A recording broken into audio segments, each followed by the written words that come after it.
rain is on the radar for some tonight, but it may be more of a wintry mix by the end of the weekend. Why we've issued a weather impact alert that starts on Sunday.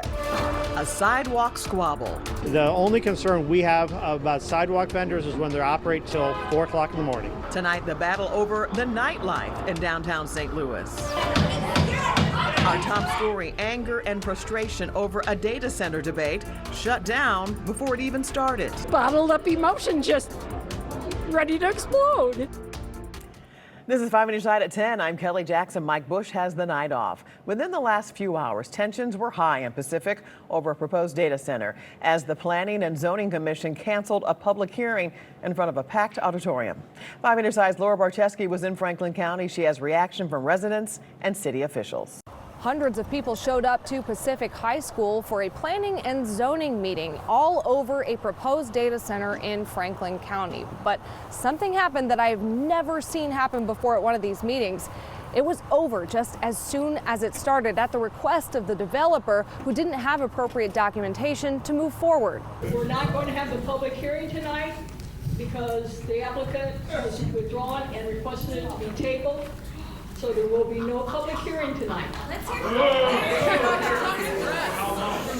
The crowd demanded to know when it would be back on the table. The developer, Beltline Energy, didn't have an answer. We're working in good faith, and we intend on getting that in place as quickly as possible so that we can be in the next available schedule. But residents didn't stop demanding answers. I talked with Janet Hubbard, who lives next to the proposed site near Highway O and the Merrimack River. Beltline's original drawings show roughly 16 buildings taking up more than 500 acres. She says tensions show how personal the fight is. A lot of emotion, but also a lot of organization and a lot of folks sharing their heart and wanting to make a difference for their community. Hubbard says this all started on Monday when the Pacific Board of Aldermen received 3 different versions of the plan and speculates something similar happened here. This seems to be in their bag of tricks. They're not building trust, that's for sure. Beltline declined my request for an interview after the meeting. Ward 2 Alderman Tyler Hoven says he can't make an assessment on the project yet, but wants to hear from residents. What I can say, though, is that there's not near enough information that's been shared so far about the development itself. Reporting in Pacific, Laura Barcheski, 5 on your side. There is no date yet for a new public hearing, but Franklin County residents are invited to attend another informational meeting on Sunday at 3 o'clock regarding another proposed data center not far away. We have details on KSDK.com. And there's another data center meeting scheduled in Festus Thursday night. It's at 6 p.m. tomorrow in the City Council chambers. The council will vote on whether to approve consulting services for ongoing data center development negotiations. Residents say this agreement would cost taxpayers thousands. Today in Jefferson City, Republican representatives spoke in favor of 2 bills meant to promote the growth of data centers in Missouri. We have to make sure that that cost is not passed on in any situation to consumers. We want to protect our residents first before we start to look to reap the benefits of this kind of investment into our state. Neither bill is scheduled for a committee hearing yet. Well, we've had some pretty mild weather after a cold spell, but it looks like some wintry weather might be in our future. Chief Meteorologist Scott Connell has already issued a weather impact alert for part of the weekend. We have, especially for later Sunday into Sunday night and Monday. What we have on our weather impact Doppler radar tonight is just rain. We are well above freezing, but some of these showers now finally starting to reach the ground as the atmosphere is moistening a bit. So especially north and west of St. Louis, we'll see some of these showers drift on through. I think the heaviest rain, though, ends up going by to our south tonight, and heavy is in parentheses. Most of us are not going to get a lot of heavy rain. In fact, it should be gone by tomorrow morning. Just some clouds early on, and they start thinning out. Temperatures will be in the lower 40s by 9 o'clock. Now for the weekend. We're going to be around 70 on Friday. By Sunday, we're struggling to get back to 40, and overnight lows Sunday morning and Monday morning, they're both down below freezing. So from late Sunday into Monday, there's the potential that we are going to have some sort of a wintry mix here. There's still quite a bit of uncertainty as to exactly what's going to happen. But what we want you to do and what you need to do really is just stay up to date on the forecast adjustments that we make over the next few days. It does have the potential to cause some travel impacts, particularly as we head towards Monday morning. More on that system in just a few minutes, Kelly. A battle is brewing over the late-night flavor of downtown St. Louis. While some say sidewalk food stands are part of the heartbeat of the city's nightlife, others argue they are fueling a party scene that brings chaos and crime. Brent Solomon is live downtown with the city ordinance some groups are trying to get enforced. Brent? Well, Kelly, there's a code on the books that allows street vendors to set up shop here until 11 at night. Well, there are a few vendors along Washington Avenue that have a special permit to stay open until 3 in the morning. And now there are some downtown groups are saying we want the code, the original code, enforced so that those street vendors or sidewalk vendors will have to pack up long before the bars close. On the corner of Washington and 14th, Bobby Costello has spent over a decade building a career one hot dog at a time. His Hot City Grill is a staple for the late night crowd. I've dedicated my life to it now. I genuinely love what I do. You know, making people happy through food. But a group of downtown advocates wants to see Costello and others like him cleared off the sidewalk by 11 p.m. Matt O'Leary with the Washington Avenue Community Improvement District says it isn't about the food, it's about the atmosphere. It helps support a late night party scene, and that late night party scene that includes nightclubs and cruising generates significant disruption, including violence. O'Leary argues the vendors attract late night chaos. Downtown's got a bad rap, and somewhat legitimately for having safety issues. Our job is to solve those safety issues. But the businesses say they aren't the source. City records show the 2 permitted vendors on Washington Avenue have operated for nearly 20 years with virtually no complaints and 0 violations. I also have heard an abundance of support from downtown residents of, you know, when they're walking their dog and they're able to come out at 10 o'clock when there's no food places to go, that they can go to the hot dog stand. Costello says blaming food for street violence misses the mark. If anything, it could kind of calm it down a little bit if someone's had too much to drink. Closing businesses is not the answer. Now, the special permits for those vendors will expire at the end of the year. They'll be able to apply to have them extended for another 3 years. But the Washington Avenue Community Improvement District says it plans to have more talks with the city in hopes of having leaders think twice. Live downtown, Brent Solomon, 5 on your side. Tonight, St. Louis Mayor Kara Spencer is warning of massive cuts to city services and layoffs if the police budget approved by a state-run board goes into effect. Today, the Police Board of Commissioners proposed increasing the police department's budget by more than $57 million. The board's legal counsel says state law entitles the department to take and spend that amount. It would cripple city government. It would cripple our ability to do the basic services that our citizens deserve and pay for. The mayor says the city and board are roughly $50 to $70 million apart. If no resolution is reached, this could end up in the courts. The city is required to pass a balanced budget by April. The St. Louis Urban League is moving ahead with this plan to bring a new multi-million-dollar development to North City. Organizers tell 5 on your side's Robert Townsend the project will create economic growth, jobs, and more in the Ferguson-Delwood corridor. It's been 4 months since construction started on West Florissant Avenue in the Ferguson-Delwood corridor. Right now you can see several backhoes, concrete pipes, and other equipment are here. But soon this will transform into the new Urban League Plaza, St. Louis County. We believe it's the right thing to do for the community. The Urban League Plaza will enable 4 new businesses to open on the 14,300 square foot site. The businesses will include First Bank as the anchor, Proficient Chiropractic Services, Prime 55 Restaurant, and a wellness center called Healing STL. 3 of the 4 businesses are Black owned. And these businesses that have stepped up and said, yes, we want to be a part of this, they are saying they're willing to put their business here because they see opportunity here. The Urban League is investing $10 million in the project that's across the street from their senior living center. Organizers say their 4th major development in this area is a chance to bring new life to the spot where 2 businesses burned down during an uprising following the deadly shooting of Mike Brown nearly 12 years ago. The new development project is expected to bring at least 100 new jobs to this area. You bet people who live out here are excited to hear that. I am looking forward to it. The multi-business venture is behind Miriam Stewart's home. I think it'll bring the property value up. I think people would care more about where they live. We're not finished on the street. Robert Townsend, 5 on your side. And the new businesses are set to open in the spring of 2027. Tonight, a woman is charged in a deadly stabbing in Ferguson. Court documents allege April Boone spent the night at the home of Raymond Williams on Monday, but was asked to leave the next day. Police say Boone stabbed Williams and then left the home. He died at the hospital. This happened just days after a woman was charged for killing her boyfriend, retired Berkeley Fire Chief Henry Williams, and his teenage daughter, Helena Elliott.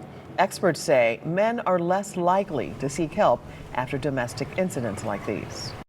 Them coming forward as a survivor may feel like, how am I also going to be seen as a man if I am seeking some type of support? Is there support for me? Am I going to be believed? In May, Safe Connections is launching a support group dedicated to men who've experienced abuse. If you're interested, you can call the helpline. That number is 314-531-2003. Tonight, a mother and her son are recovering after being held hostage in a Cahokia Heights home. 29-year-old Johnny Turner Jr. was charged with multiple felonies in the case.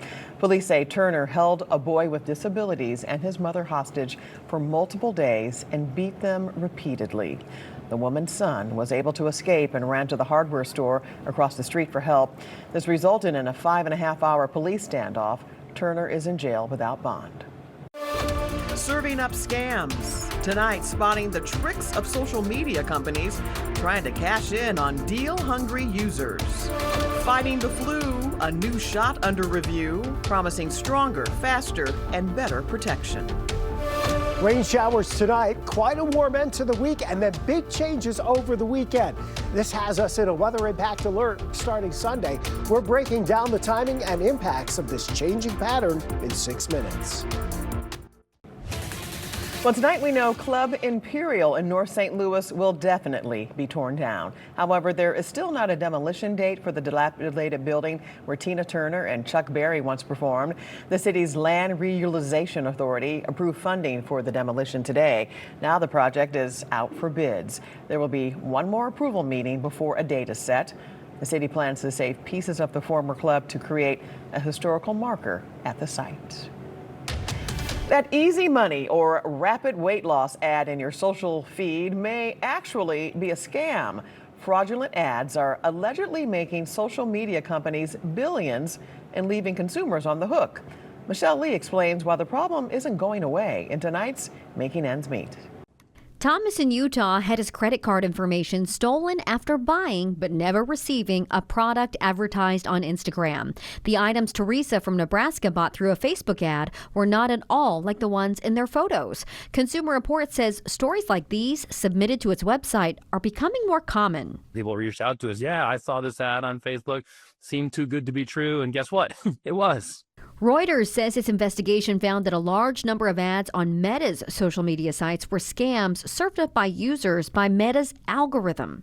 We always knew there were some fraudulent ads there, but they did a deep dive and said that up to 10% of the company's global revenue was coming for ads for scams or for other illegal activity. According to Reuters, Meta was aware of the problem but undercut efforts to stop it while projecting roughly $16 billion in earnings from scam ads. In a statement to Consumer Reports, Meta said, "We aggressively fight fraud and scams," and said the documents Reuters relied on present a selective view that distorts Meta's approach to fraud. In response to claims that 10% of its revenue was generated by scam ads, Meta says that number was based on a rough estimate, and subsequent audits found many of the ads were not violating its terms and conditions. Short of swearing off social media altogether, CR says there are steps families can take. Be skeptical. Treat ads for unbelievable deals with extreme caution. And if an ad looks suspicious, report it. Michelle Lee, 5 on your side. You can report ads on Facebook and Instagram immediately by clicking the 3 dots in the top right corner. Consumer Reports says parents can share these tips with their kids and teens when discussing ways to stay safe online. Next flu season, a new type of flu shot might be on the market. Last week, the FDA announced it would review drug company Moderna's new mRNA flu vaccine. If that sounds familiar, it's because the COVID vaccine uses that technology. But mRNA has been studied long before COVID, and it might be a better option. mRNA vaccine generates stronger responses and more protection than the standard flu vaccine. Technology could also speed up the process of creating new vaccines. So if a new strain emerges, it could be easier to vaccinate against it and prevent a flu season like the one we saw this year.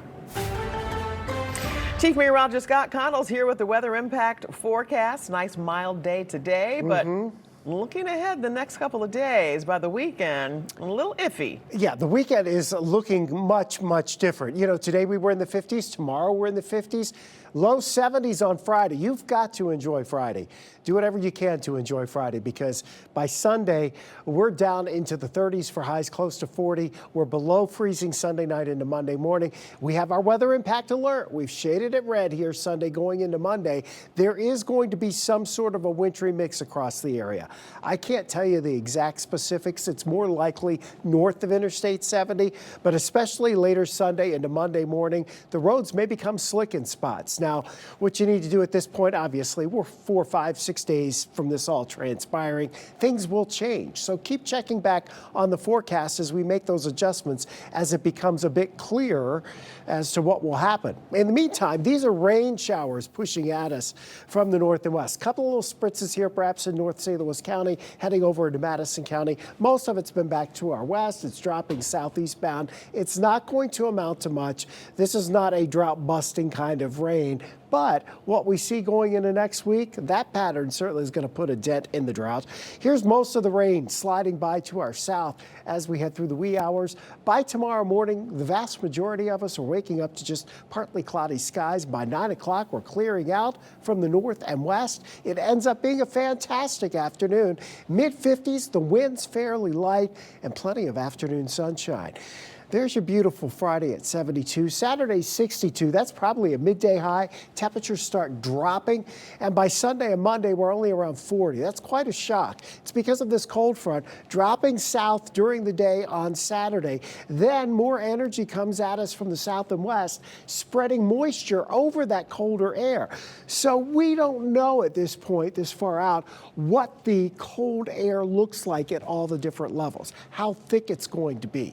It could be a situation where we end up with some ice and some sleet, freezing rain versus a snow rain situation, which would be more typical for March. But we'll wait and see at this point. That's why we have our weather impact alert. 47 now. We were at 54 for the high today. We're staying above freezing around St. Louis tonight. Scattered showers, no big deal.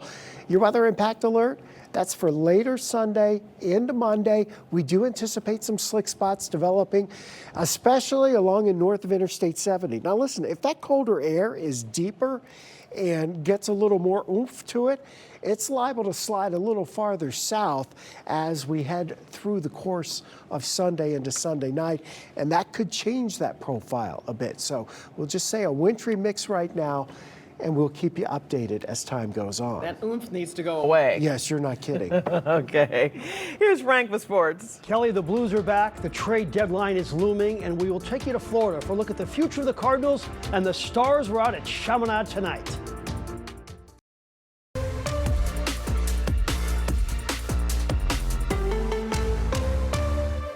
The Blues will host the Kraken tomorrow night without Robert Thomas. He left the team for personal reasons and will return in a few days. In 9 days, it's the NHL trade deadline. And with the Blues 31st out of 32 teams with some expensive veterans on the squad, they will likely be busy.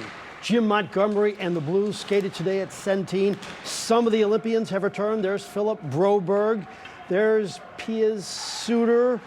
And there is Dalibor Dvorsky, who's coming off an awesome Olympics for Slovakia. Joel Hofer will get the call and go, and Hofer has been pretty good, so good that the team may even consider trading Jordan Binnington. Who knows? Coach was asked about all the trade deadline drama that teams have to endure. That's, Army and Steiner's department, and I let them handle it about which is the best way to communicate.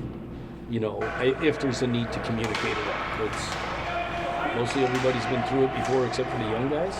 So it's the NHL. The trade deadlines, it's a tense moment whether you are a team that's a seller or a buyer. It's a tense moment for everybody.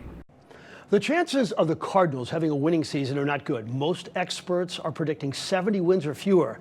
Those chances would change if all of a sudden Jordan Walker and Nolan Gorman would utilize the potential we all thought they had. And they're both young. The Cardinals faced the Mets in Port St. Lucie today. The 26-year-old right-hander Richard Fitz, acquired in the Sonny Gray trade, got the start. He went 2 scoreless innings. This was actually considered a strikeout as the Cardinals challenged the call.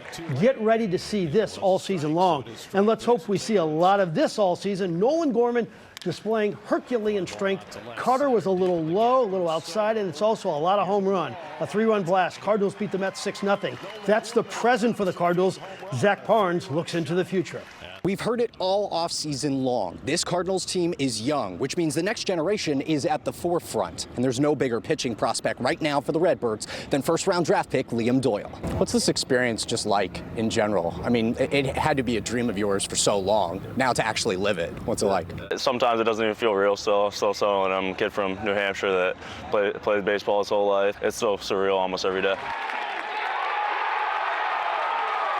The former Tennessee Volunteer was the SEC Pitcher of the Year last season. With an award like that, there's significant pressure on the 21-year-old. Being that top prospect comes with a lot of responsibility, especially being in an organization like this and taking from what you learned from college and taking that into your own world. Becoming really professional is where I feel like I've grown the most. Doyle tells KSDK he's learning and growing every day. Grind every day for as long as I can while I'm doing it and enjoy it in the process. Just learning, having fun, having a first full season of pro ball. You know, got a little taste of it last year and it was a good time. A lot of great players and got to go to some cool places and see some real talent and stuff like that, but take a lot of pride in that and gonna work hard at it every day. Just have a lot of good successful outings and go meet some cool people. Cardinals fans will likely have to wait a little bit to see the New Hampshire native in action. Doyle is expected to start the season in Double-A and projected to join the big league club in 2027. In Jupiter, Florida, Zach Parnes, 5 on your side. The Cardinals have announced the 4 modern player finalists for this year's Hall of Fame class. Albert Pujols, Yadier Molina, Brian Jordan, and George Hendrick were named, and fans can vote for their favorite on the team's website through April 17th. The full class will be announced in May. I kind of like Albert and Yadi's chances.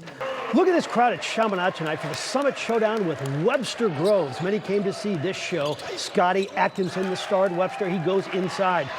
Chaminade has a stud themselves. He is Johnny Jordan. Back to Scotty for 3 of his 35 points. He's had 70 in 2 games. And back to Johnny for 3 of his 15 points.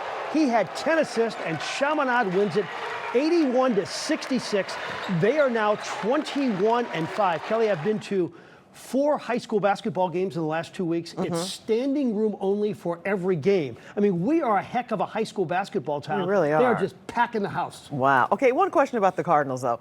They're predicting 70 wins or fewer. What does that do for their momentum? You know, I just can't imagine. Believe me, these players are not predicting that, and they are not looking at the prognosticators' thoughts on their season. They believe in themselves, and maybe they'll just shock the world and have a winning season. Prove them wrong. Yes, absolutely. All right, Frank, thanks.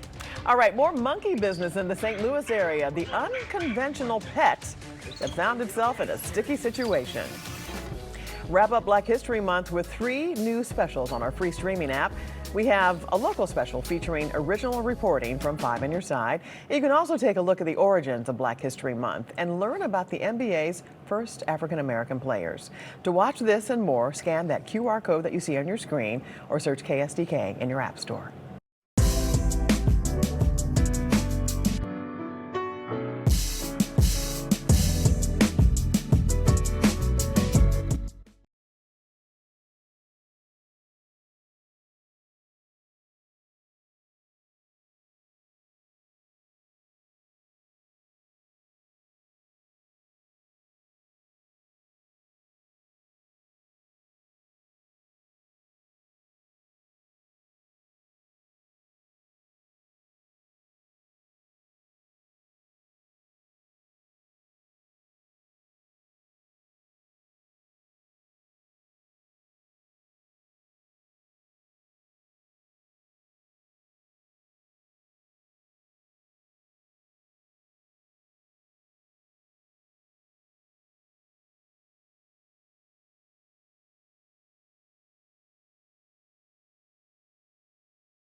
Well, last month, St. Louis made national headlines for multiple monkeys allegedly on the loose in North St. Louis.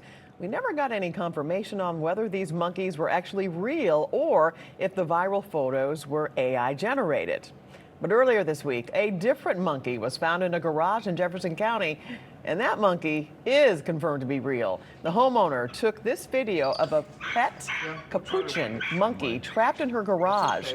The monkey briefly got into the home before Michael Baran from the Wildlife Command Center caught it, and he did it with his bare hands. When I opened up the door and there's a capuchin monkey looking at me, I knew this is the first time in 60 years it was actually a monkey. The monkey was eventually reunited with its owner. Pet capuchin monkeys must be registered with local law enforcement, and the owner must have a permit from the Missouri Department of Agriculture. And I must say, Michael also was the one who caught the critter in my attic. Oh, really? Mm-hmm. This guy's famous. Yes. Yeah. Well, I don't know about that, but yes, but he is well known. And you're not dealing with any critters? No, I am not. Thank goodness.